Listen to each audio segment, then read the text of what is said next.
main army, stimming forward, using the drugs, and he's going to push forward and possibly end this game right now. There's more good storms, but again, he just needs so many more Templars, and even morph these to warp gates. There's the upgrade going down right now. We can see HuK is up at 700 minerals, just doesn't even have the structures to spend that money, and there's the good game. Ladies and gentlemen, I like to call that game 1 of possibly 3. Oh, that game was awesome. Did you see CauthonLuck's macro that game? That was unbelievable. Insane. I cannot believe that he was able to outproduce and out-macro HuK. HuK really losing that third expansion to that Marauder, that Bioforce stim and snipe. That really hurt him, setting him back, and he wasn't able to stay on top of his macro compared to CauthonLuck. I mean, that was just unbelievable play. The big reason people constantly steer clear from that Marine Marauder play is that when there's a lot of Colossi, it's a little bit tough to deal with. But we see that CauthonLuck just gets into those open spaces where he can spread out. He keeps engaging and pulling back and slowly shifting more towards Marauders, and that is what was able to put him in the game. Now, HuK has chosen the next map as Metalopolis. He is not a Zerg player. For some reason, everyone loves Metalopolis. Just such a standard map. What are your thoughts on HuK's choice here? I think, you know, a lot of players, like you said, like to choose a standard map. A lot of players, as long as they're not Zerg, they like to choose Lost Temple or Metalopolis, because this has been the map that's been in the game since StarCraft 2 was in beta, and a lot of players have a lot of experience on this map. So I think this just comes down to what we were talking about before, comfort level. They want to feel like they're familiar with the area, and map has a lot to do with that as well. Yeah, absolutely. And I mean, on this map, again, you really always need to have 2 build orders, because if you're in the close positions, you need to have something very aggressive. You need to be very low on bases, and if you're in any other sets of positions, you do lots of expanding, lots of macro, and just manage those 2 attack alleys. Yeah, a lot of potential openings for both the Protoss and Terran here. If they do get close spawns by air, look for the Terran to possibly get out that fast 1 barracks, 1 factory, 1 starport to control the skies. And as well as for HuK, he might even try to go for that proxy Stargate and get out those fast Void Rays as well. Absolutely. Now, HuK, we have seen him do a good transition from Colossus into Templar. So hard to pull off, but it wasn't quite enough. Remember, like when you saw that Templar archives, you were like, oh, I love the transition to Templar. I was like, yeah, but he needs to expand, and that really bit him in the later stages of the game. That is right. And of course, one big factor was he got his Colossus sniped. They were trailing behind when he was running away to those Vikings. Losing that single Colossus really set him back, because he only had 3, so pricey, so expensive. And that's really the problem. He didn't have Stalkers. He didn't move his army as a ball, as a unit. Instead, he let the Colossus lag behind, and one of the Colossus got sniped. Absolutely. So we're just waiting for the players to join this game. We'll be starting on Metalopolis in a moment. And honestly, I think that CauthonLuck can do the exact same build that he did last game, because it is so versatile, works on close maps like Steps of War, works on the faraway maps like Metalopolis. We are starting here right now into Game 2. CauthonLuck is up 1-0, showing the might of Terran macro. Very excited to see if HuK is going to make a big adjustment going into Game 2.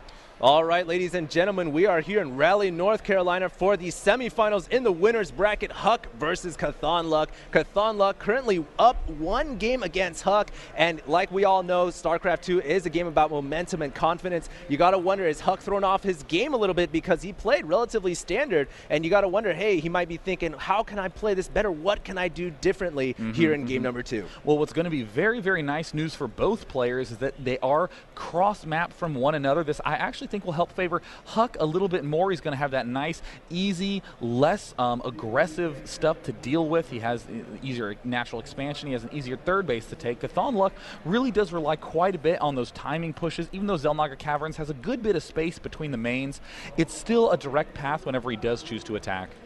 All right, so CauthonLuck, let's go ahead and talk about spawn positions. He is over at the 2 as the blue Terran, and HuK, of course, as the red Protoss on the bottom left. HuK here sending his probe out after that pylon. And one thing that a lot of good scouting players like to do all the time is when you're scouting, stop by the watchtower. Why not? You know, take a look by and see what you might see. Because very often, I mean, you'll see players, well, I suppose maybe 5% of Terran players will lift off and immediately take the gold expansion, which might sound crazy, but you just get so many minerals from that gold expansion that it can sometimes be worth it to do so. And yes, HuK looking very responsible, popping directly by that watchtower. CauthonLuck hasn't even begun to scout yet. Looks like he's waiting till well after he gets his barracks started to do so. Yeah, standard opening here for CauthonLuck. He's got the barracks down into refinery, 12 racks, 13 gas. Probe going to just cross up with the SCV, and it's going to make its way into the Terran main to see what it can do. And every good Protoss will always send that probe right on the SCV, start to harass it, and CauthonLuck's going to be forced to pull an SCV off to deal with that. Absolutely, and here's the trademark HuK move. Look at that, 0 shields, immediately pulling back, going to wander in a few circles until he ends up healing enough life, and there is the orbital command going down, there's the Marine going down. Everything about CauthonLuck's play is so crisp. I was criticizing him last game because I said he didn't get that 15th SCV, but it's all part of the plan. It allows him to get those Marauders without anything blocking him. All right, I'll be interested to see what CauthonLuck chooses to go here with his first gas. With that 50, he is going to throw down that tech lab, so look for him to get a Marauder out of that barracks to control the map early on. One Marine advancing forward, almost certainly going to the Xel'Naga Watchtower to get a little bit of spotting himself. Back in HuK's base, he's doing everything very usually, continuing to chrono boost in the style of HuK. But ooh, we do see a Zealot coming out first. Looks like HuK was a little bit intimidated by that push in the first game. They did throw him off at the outset, so rather than getting a fast second gas, he's getting a Zealot to defend against a potential push. Yeah, and this is going to allow him to be a little bit more safe off against the Marauder should it come out of this barracks. And we do have a Marauder, and concussive shells is being researched as well. The probe's still alive, going to kill off an SCV inside of CauthonLuck's Oh my God, base. it took out an Play. SCV. Look at that, 1 kill on the probe, and the probe is even going to be able to get out. No, it looks like it's going to be a little bit of a, I guess, an even trade. But honestly, I think CauthonLuck is reeling a little bit from that. That's always very embarrassing to lose that first worker in that position. Yeah, CauthonLuck now going to look to secure that natural expansion, throwing down his command center. His concussive shells is now done, and he has a handful of Marines as well as Marauders, or actually a handful of Marauders and 1 Marine. And HuK right now is playing pretty defensively. He's standing up on his ramp. Doesn't look like he's going to think about pushing out anytime soon, but CauthonLuck is about to secure this natural. And HuK also getting another Zealot. Ooh, this to me would signal, oh no, I was going to say would signal some sort of fast DT, but instead just getting the Robo Bay. Very, very easy building to get because it does not require too much gas. And here comes CauthonLuck.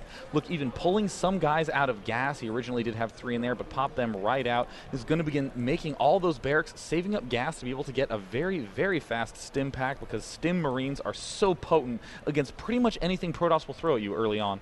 All right, Dave. So like you said, CauthonLuck really does love his bio play, and he's got 3 additional barracks being constructed inside the main base right now to one, bolster that natural expansion, make sure he can secure it, and of course later on transition into Marine Marauder and possibly Medvac as well. Meanwhile, back in HuK's base, he's getting a second gateway down. He's got 2-gate Robo right now, and he is going to pump out an Observer right away, chrono boosting that out because, of course, scouting is key in StarCraft 2. And it doesn't look like HuK has even seen that there is an expansion going down at all. He doesn't know that the orbital command is going up. Bunker going down for CauthonLuck. Kind of have to do that because the space is so huge and wide open at the front of your base. But is Stim going down? No Stim yet. Uh-oh, that's a big difference between this game and the last. CauthonLuck didn't forget that Stim, and again, that is such a critical upgrade. CauthonLuck also has a Reaper just kind of chilling outside the natural of HuK's base. HuK going to push out. He is not going to see this Reaper, and this Reaper look for it to hop up right behind the mineral line to do some damage. HuK here, his forces are out of position. He's forced to run this all back. Going to get 1 kill on that probe for HuK. And then for 2 kills two right kills now. And runs away. And he sees the robotics facility. He's going to assume Immortals. He's going to assume Colossi. But weirdly enough, at this Twilight Council, this is definitely going to be... at that Twilight Council that CauthonLuck just saw right there. I'm very, very weirded out by HuK's play. He hasn't done anything with the Twilight Council. I don't see any sort of DTs here. Real interested to see how HuK is going to play this off because honestly at this point CauthonLuck is in a fairly commanding position. CauthonLuck's income is actually slightly behind of HuK's just in terms of harvester count, but he has the mineral advantage because he has that second orbital command. He can meal up whenever he needs to and really just start to boost ahead of the Protoss player HuK. HuK now realizing that is going to get his own Nexus down at the front, and like you said, Dave, this Twilight Council, not exactly sure. He's got 2 different paths. He's got a robotics facility and he's got a Twilight Council. This is all off of 2 geysers. He knows he needs, he's getting a Templar Archives, so he is going to try to rush up for Templar Tech. Very interesting play. Would also like to see him get some of that Zealot charge upgrade. And what's interesting is that CauthonLuck has basically said, I'm not going to be pushing out early because he opted for Combat Shield before Stim. Stim lets you be aggressive, lets you deal with some very huge early pushes, but Combat Shield is basically saying, yeah, whenever I get around to pushing out, I want to have a lot of health. So, I mean, it's not necessarily a bad thing, but it is absolutely a passive choice by CauthonLuck.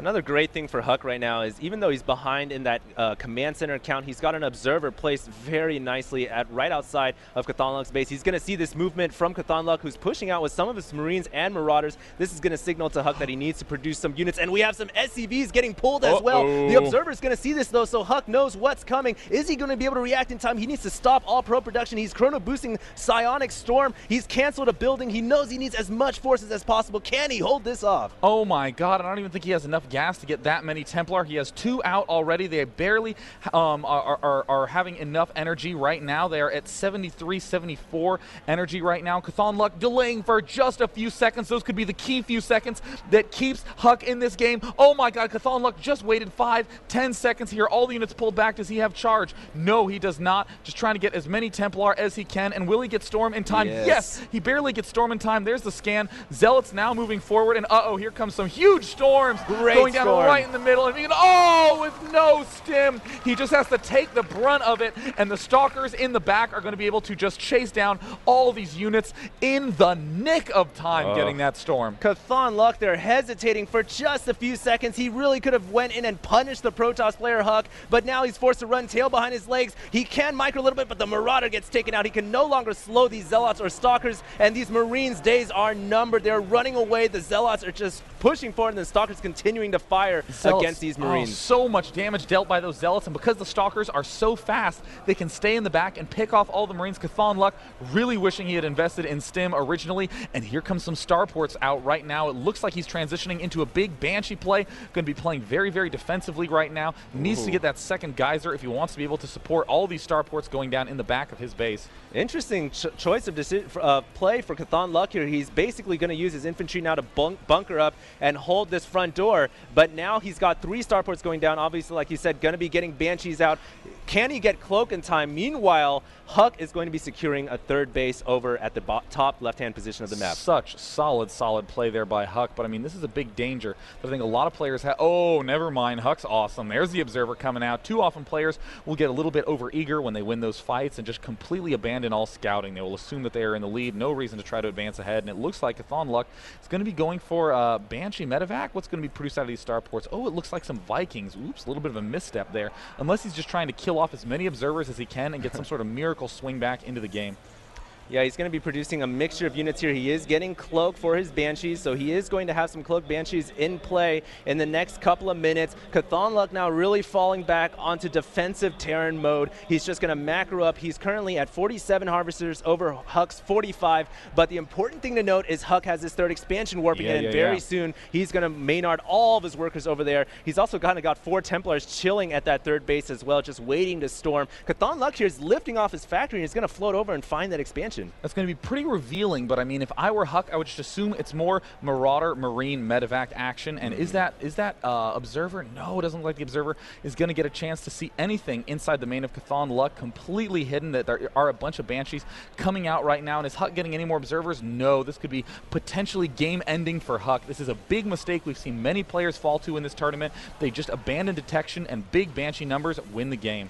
HuK right now is actually researching Blink for his Stalkers, which will help mobilize the Stalkers just a little bit, but he really needs to see this 3-port Banshee play from CauthonLuck, who's pumping them out. Cloak has just finished, ladies and gentlemen, and the Banshees now are that much more powerful with Cloak, especially considering HuK doesn't really have that many observers in play right now. It looks like the factory is burning, but it just got out of harm's way over to the top left-hand corner, going to be able to continue to scout for maybe another minute or so. And meanwhile, CauthonLuck securing the gold expansion down in the bottom position. And moving with Banshees in the main and having a bunch of Marines go to the left, and this might be the anti-timing as the Observer just finished in the main. He's going to be able to warp in units, and Templar can feed back those Banshees for significant amounts of damage. There are no Vikings in sight to eliminate that Observer, and at this point, HuK is going to realize that there are a lot of Cloaked Banshees on the loose, and oh no, CauthonLuck trying to push into the main, but there are plenty of Templar in the way. Banshee's still trying to do damage, and he saw that Templar mix with 1 scan and immediately started to back off. HuK here really utilizing the mobility from the Blink for his Stalkers, able to chase down these Banshees all day long. Gonna blink right underneath the Banshees and take both of them out. And this very small force by CauthonLuck is in the worst place at the worst time. Here comes all the Zealots and the Templar, and he needs to run away. Stim and run, stim and run. He needs to get out. The Zealots with charge still so fast.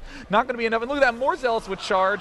Just dicing up some of them. Just Wow, very, very on top of the ball play by HuK. Marines here sprinting over to safety of the bunker at the gold expansion, but HuK has a lot of forces just kind of waddling outside. Looks like the dropship could get taken out. Going to lose some Marauders, and Marines in the red, pulling back just in the nick of time to be repaired by the SCVs. The two Banshees still have Cloak running down, but it looks like HuK's going to push forward, storming the Marines and SCVs. Feed back that medevac to do some